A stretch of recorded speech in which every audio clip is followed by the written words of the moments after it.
ये कहानी उस समय की है जब भगवान गौतम बुद्ध इस धरती पर अवतरित हुए थे। एक व्यक्ति जिसके पास धन दौलत की कोई कमी नहीं था। उसका परिवार बहुत ही सुखी था। उसके 2 बच्चे और एक सुंदर पत्नी थी। वो अपना जीवन बहुत ही आसानी के साथ काट रहा था। फिर एक दिन उस व्यक्ति के मन में भगवान को पाने की लालसा जगी। उसने सोचा कि मैंने बहुत सारा धन कमा लिया, अब कभी धन की कमी नहीं आएगी, पर मेरे पास ईश्वर नहीं है। मुझे ईश्वर के दर्शन करने हैं। उस व्यक्ति ने ईश्वर खोजने की ठान ली। फिर उसने कई सारे मंदिरें और धर्म स्थानों का निर्माण करवाया, पर उसे ईश्वर के दर्शन नहीं हुए। फिर उसने दान पुण्य करना शुरू किया। उसके खजाने से कई सारा धन पुण्य में लगा दिया गया, फिर भी उसे ईश्वर नहीं मिले। फिर उस व्यक्ति ने सोचा कि अब मैं बड़े बड़े धामों की तीर्थ यात्रा करूंगा। उस व्यक्ति ने कई स्थानों पर दर्शन किए जो धार्मिक स्थान थे। ऐसे में 20 साल गुजर गए, पर उस व्यक्ति को ईश्वर नहीं मिले। भगवान को पाने की कोशिश करते करते वो इंसान थक गया और आखिरकार वो एक दिन महात्मा बुद्ध के पास गया और कहने लगा कि महात्मा, मैं 20 सालों से ईश्वर को खोज रहा हूँ, पर मुझे ईश्वर कहीं भी नहीं मिले।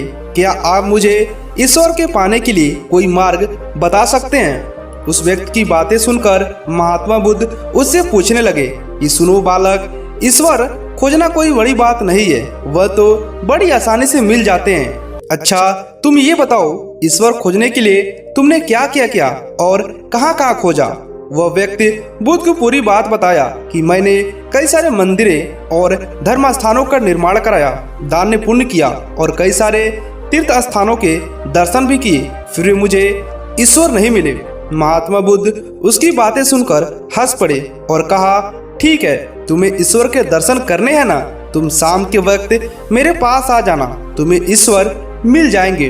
वह सज्जन खुश होकर चला गया कि मुझे आज ईश्वर के दर्शन होंगे।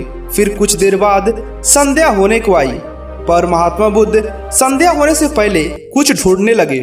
शिष्यों ने आकर पूछा कि गुरुजी, आप क्या ढूंढ रहे हैं? महात्मा बुद्ध ने बताया, मेरे पास एक कीमती मोती था, परंतु वो कीमती मोती खो गया है, मैं उसे ही ढूंढ रहा हूँ। महात्मा बुद्ध की बातें सुनकर शिष्य भी उस मोती को ढूंढने में लग गए। सभी मोती को ढूंढ ही रहे थे, इतने में वह व्यक्ति वहां पर पहुंच गया। उसने देखा कि कुटिया के बाहर महात्मा बुद्ध और उनके शिष्य कुछ ढूंढ रहे हैं। उस व्यक्ति ने बुद्ध के पास जाकर पूछा कि गुरुजी, आप सब क्या ढूंढ रहे हैं? महात्मा बुद्ध ने बताया, मेरा कीमती मोती खो गया है, मैं उसे ही ढूंढ रहा हूँ। यह सुनकर वो व्यक्ति भी उस खोए हुए मोती को पूरी लगन से ढूंढने लगा। ढूंढते ढूंढते रात होने को आई, पर मोती नहीं मिला। वह व्यक्ति परेशान हो गया। फिर महात्मा बुद्ध से पूछा कि गुरुजी, आपने आखिरी बार मोती को कहाँ देखा था? ठीक से याद कीजिए। महात्मा बुद्ध सोचकर बताते हैं कि मैंने आखिरी बार मोती को कुटिया के अंदर देखा था। यह सुनकर वो व्यक्ति थोड़ा गुस्सा हो गया और बुद्ध से कहने लगा, लगता है आप में थोड़ी सी भी अक्ल नहीं है। अगर मोती आपकी कुटिया के अंदर गुम हुई है तो कुटिया के अंदर ही मिलेगी, ना कि बाहर मिलेगी। आप सब व्यर्थ में अपना समय बर्बाद कर रहे हैं और इधर उधर ढूंढ रहे हैं। कुटिया के बाहर आप मोती को ढूंढ रहे हैं, बल्कि आपका मोती कुटिया के अंदर गुम हुआ है। आप अपना तो समय व्यर्थ कर ही रहे हैं, साथ में दूसरों का भी समय व्यर्थ कर रहे हैं। फिर महात्मा बुद्ध उस व्यक्ति के सामने देखकर मुस्कुराने लगे। यह देखकर वह व्यक्ति बोला, महात्मा, आप हंस रहे हैं, मुझे कुछ समझ नहीं आ रहा है।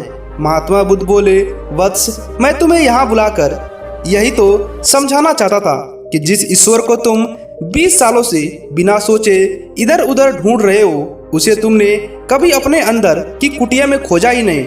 ईश्वर कभी खोजने से नहीं मिलते, उसके लिए तन मन पवित्र होना चाहिए, तभी ईश्वर के दर्शन होते हैं। अगर तुम ईश्वर के सच्चे दर्शन करना चाहते हो तो इधर उधर भटकना छोड़कर अपने अंतर आत्मा पे ध्यान लगाओ। ईश्वर तुम्हें वही मिलेंगे। अपने अंदर के ईश्वर को तुम देख लोगे तो हर जगह पर तुम्हारा इंसान ही ईश्वर के रूप में दिखाई देने लगेंगे। महात्मा बुद्ध की अमृत वाणी सुनकर उस व्यक्ति को अपनी गलती पर एहसास हुआ और बुद्ध के चरणों में गिर पड़ा और माफी मांगते हुए कहा, मैं व्यर्थ में ही इधर उधर भटक रहा था, वास्तव में तो ईश्वर हमारे अंदर ही होता है।